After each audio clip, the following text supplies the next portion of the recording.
देखिए, हमें हिंदी को अगर स्ट्रॉन्ग करना है तो ये 3 चीज़ें जो है हमको कंप्लीट करना होगा अगर हिंदी भाषा को सीखना है। पहले में हमने लिखा है हिंदी, और इसके अंतर्गत मैंने 2 कंटेंट लिखा है, एक बोली और एक भाषा।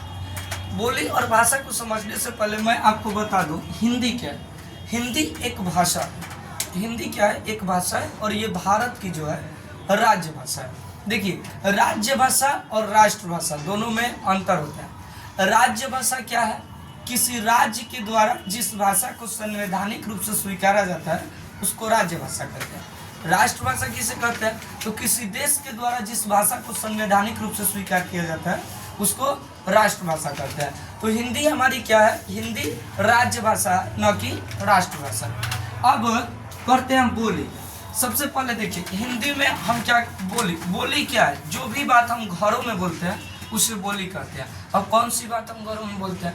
घर का क्षेत्र एक सीमित होता है। घर के अंदर हम अपने परिवार में जो भी चीज़ें कहेंगे सुनेंगे वो बोली है। उसका क्षेत्र क्या है? बांधा हुआ है। लेकिन जैसे ही हम घर से बाहर निकलते हैं तो हमारा बोली जो है बदल जाता है। मान लीजिए हम घर में हैं तो हम कहते हैं कि माँ हम खाना खा ली, लेकिन अगर हम बाहर निकलते हैं तो वही कोई दोस्त मिला तो दोस्त से कहते हैं कि चलो दोस्त हम खाना खाते हैं। तो देखिए दोनों में कितना का अंतर है। तो घर में थे तो वो घर का एक अलग क्षेत्र है, तो उसमें वो बोली है। तो जो भी बात हम घरों में बोलते हैं उसे बोली कहते हैं। इसका क्षेत्र सीमित होता है।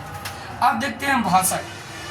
तो अगर भाषा को देखा जाए तो जो भाषा है, ये भाषा है, इसकी जो उत्पत्ति है, जो भाषा शब्द की उत्पत्ति है, ये संस्कृत के भाष धातु से हुई है। भाष क्या है? यह धातु है, और ये किस संस्कृत के भाष धातु से हुई है। इस भाष धातु का अर्थ होता है सार्थक वाणी को व्यक्त करना।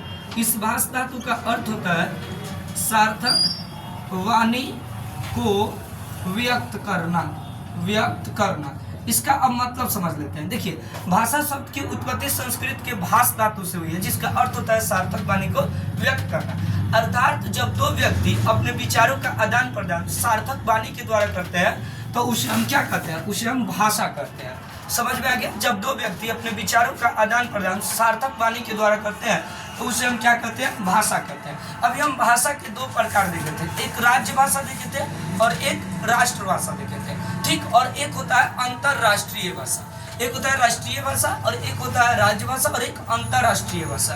क्लियर हुआ बात? राज्य भाषा जिस भाषा को किसी राज्य द्वारा संवैधानिक रूप से स्वीकार किया जाए उसको राज्य भाषा कहते हैं, और जिस भाषा को किसी देश द्वारा संवैधानिक रूप से स्वीकार किया जाए उसको राष्ट्रीय भाषा कहते हैं, और जिस भाषा को विश्व के सभी देशों द्वारा स्वीकार किया जाए उसको अंतरराष्ट्रीय भाषा कहते हैं। अब भाषा के 2 मुख्य प्रकार होते हैं, एक होता है लिखित भाषा और एक होता है मौखिक भाषा। मान लीजिए कोई व्यक्ति बोल नहीं सकता तो वो अपने विचारों को लिख कर स्पष्ट करता है तो उसको लिखित भाषा कहते हैं। अगर भाषा को देखा जाए तो इसका 2 मुख्य प्रकार, एक हो जाता है आपका लिखित भाषा और एक हो जाता है आपका मौखिक भाषा। एक हो जाता है मौखिक भाषा। अब देखिए, लिखित भाषा क्या है और मौखिक भाषा क्या है, इसको समझते हैं। अब कोई बोल नहीं सकता है तो वो अपने विचारों को लिख कर स्पष्ट करेगा। तो जब कोई व्यक्ति अपने विचारों को लिख कर स्पष्ट करता है तो उसको लिखित भाषा कहते हैं, और जब कोई व्यक्ति अपने विचारों को बोलकर स्पष्ट करता है तो उसको मौखिक भाषा कहते हैं। भाषा के 2 अन्य मुख्य प्रकार और मिलते हैं, एक होता है सार्थक भाषा और एक होता है निरर्थक भाषा। कभी कभी व्यक्ति किसी ऐसे उटपटांग भाषाओं का प्रयोग कर देता है जिसका कोई सार्थक अर्थ नहीं होता, जिसका अर्थ समझ में नहीं आता, तो उन भाषा को कहते हैं क्या? निरर्थक। लेकिन वही अभी हम जो आपको बोलकर बता रहे हैं, आप मेरी बातों को समझ रहे हो, तो हम जिस भाषा का प्रयोग कर रहे हैं वो सार्थक है। क्यों? क्योंकि हम जिस भाषा में हम आपको पढ़ा रहे हैं वो आप अच्छे से समझ पा रहे हैं, ठीक है। तो एक होता है सार्थक और एक होता है निरर्थक। तो आई होप आप पहले स्टेप को अच्छे से समझें। हिंदी को स्ट्रॉन्ग करना है तो आपको ये समझना होगा। अब आते हैं दूसरे में। मैंने फिर हिंदी लिखा और उसके बाद लिखा साहित्य। साहित्य को समझते हैं। साहित्य क्या है? जिसमें साहित्य करने की भावना हो उसे साहित्य कहते हैं। अर्थात सबकी भलाई के बारे में जो बातें लिखी गई हो वो साहित्य होता है। देखिए, साहित्य एक लेख होता है। साहित्य क्या होता है? एक लेख, लेकिन वो पूर्ण रूप से निबंध नहीं होता है। मतलब किसी बिंदु पर किसी चीज पर लिखा गया कहानी की तरह संक्षेप में या विस्तार से, है ना, एक लेख होता है, लेकिन वो निबंध नहीं होता है। जिसमें जिसमें किसी समाज के भलाई की बात की गई हो, किसी इंसान के भलाई की बात की गई हो, है ना, उसी को हम कहते हैं साहित्य। तो साहित्य क्या है? साहित्य क्या है? जिसमें साहित्य करने की भावना हो या जिसके माध्यम से व्यक्ति सबकी भलाई के बारे में सोचने लगे, उसी को हम क्या कहते हैं? साहित्य। अब आता है काव्य। काव्य किसे कहते हैं? जिसे देखने और सुनने से आनंद की अनुभूति हो, उसे काव्य कहते हैं। इस तरह से काव्य को दो वर्गों में बांटा गया है, एक दृश्य काव्य और एक श्रव्य काव्य। दृश्य काव्य, जिस काव्य को देखने से आनंद की अनुभूति हो, उसे हम कहते हैं दृश्य काव्य। और श्रव्य काव्य, जिस काव्य को सुनने से, सुनकर आनंद की अनुभूति हो, जैसे आप कोई चुटकुला सुन लिए, है ना, और आनंद की अनुभूति हो, तो उसको कहते हैं श्रव्य काव्य। और एक हो गया दृश्य काव्य। क्लियर हुआ बात? इसके बाद तीसरे स्टेप में हम आते हैं व्याकरण। व्याकरण क्या है? व्याकरण वह शास्त्र है जो हमें शुद्ध शुद्ध लिखना, बोलना, पढ़ना, है ना, और किसी भाषा को समझना जो है ना सिखाता है, किसी भाषा को सीखने में अपना योगदान देता है, उसी को हम कहते हैं व्याकरण। व्याकरण क्या है? ये सबसे पहला बात कि ये शुद्ध शुद्ध लिखना सिखाएगा, दूसरा शुद्ध शुद्ध बोलना और शुद्ध शुद्ध पढ़ना, और इसके साथ ही साथ कोई भाषा है उसको सीखने में मदद करेगा, उसी को कहते हैं व्याकरण। किसी भी भाषा को अगर सीखना है तो उसका व्याकरण पढ़ना अत्यंत जरूरी है। व्याकरण को 5 वर्गों में बांटा गया है। सबसे पहले को कहते हैं वर्ण विचार। वर्ण विचार क्या है? जो वर्णों का अध्ययन करे, इसके अंतर्गत हम वर्ण का अध्ययन करते हैं, उसको वर्ण विचार कहेंगे। वर्ण की उत्पत्ति कैसे हुई, है ना, इसको लिखा कैसे जाता है, इसकी बनावट कैसी है, इसकी रचना कैसी है, उसी को वर्ण कहते हैं। वैसे वर्ण का साधारण अर्थ होता है अक्षर, और अक्षर कहते ही आपके दिमाग में बात आ गया कि हाँ भाई, क, ख, ग, घ, अंग, ये क्या हो गया? अक्षर। अब बचपन में पढ़े होंगे, आपको अक्षर पहचान कराया जाता था, है ना, तो इन्हीं अक्षरों को कहते हैं वर्ण। और वर्ण क्या है? वर्ण उस मूल ध्वनि को कहते हैं जिसका कोई खंड या टुकड़ा नहीं हो सकता है, तो हम उसी को क्या कहेंगे? वर्ण कहेंगे। आई होप आप इतना बात जो है अच्छे से समझे। तो व्याकरण का पहला प्रकार होता है वर्ण, जिसके अंतर्गत हम अध्ययन करते हैं कि वर्णों को कैसे लिखा जाता है, कैसे पढ़ा जाता है, इसकी उत्पत्ति कैसे हुई, कैसे किसी वर्ण को सबसे पहले लिखा गया। जैसे मैं आपसे क्वेश्चन करता हूँ, आप कमेंट में बताइएगा मुझे कि क को सर्वप्रथम कब लिखा गया था और किसके द्वारा लिखा गया था।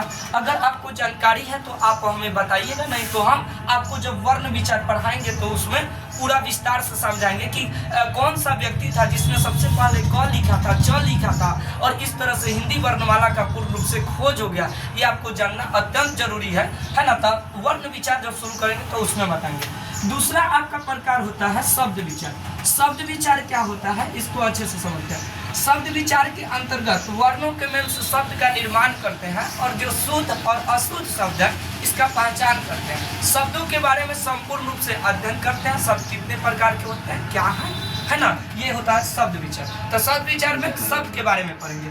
और तीसरा होता है आपका जो होता है वाक्य विचार। जो तीसरा होता है वाक्य विचार। वाक्य विचार के अंतर्गत हम क्या अध्ययन करते हैं? रहता है हमारा वाक्य विचार। वाक्य विचार क्या होता है? शब्दों के सार्थक मेल से हम वाक्य बनाते हैं, और वाक्य बनाने में क्या क्या मुख्य भूमिका होता है, इस सब के बारे में। वाक्य कैसे बनाते हैं, वाक्य कैसे बनाया जाए, वाक्य में कौन कौन से शब्द जुड़ते हैं, है ना, इसका खंड क्या है, इसका प्रकार क्या है, ये सब वाक्य विचार में हम लोग पढ़ते हैं। ठीक है, तो तीसरा भी हो गया वाक्य विचार। तो इसमें हम संपूर्ण पढ़ेंगे विस्तार से। एक वीडियो में पढ़ेंगे वर्ण विचार, एक वीडियो में पढ़ेंगे शब्द, एक में पढ़ेंगे वाक्य, या जब ज़्यादा भारी होगा तो हम 3-4 वीडियो में इसको पढ़ेंगे। चौथा नंबर में हमारा आता है चिन्ह विचार। अब चिन्ह विचार क्या है? देखिए, चिन्ह विचार को बहुत अच्छा से समझना रहता है। क्यों?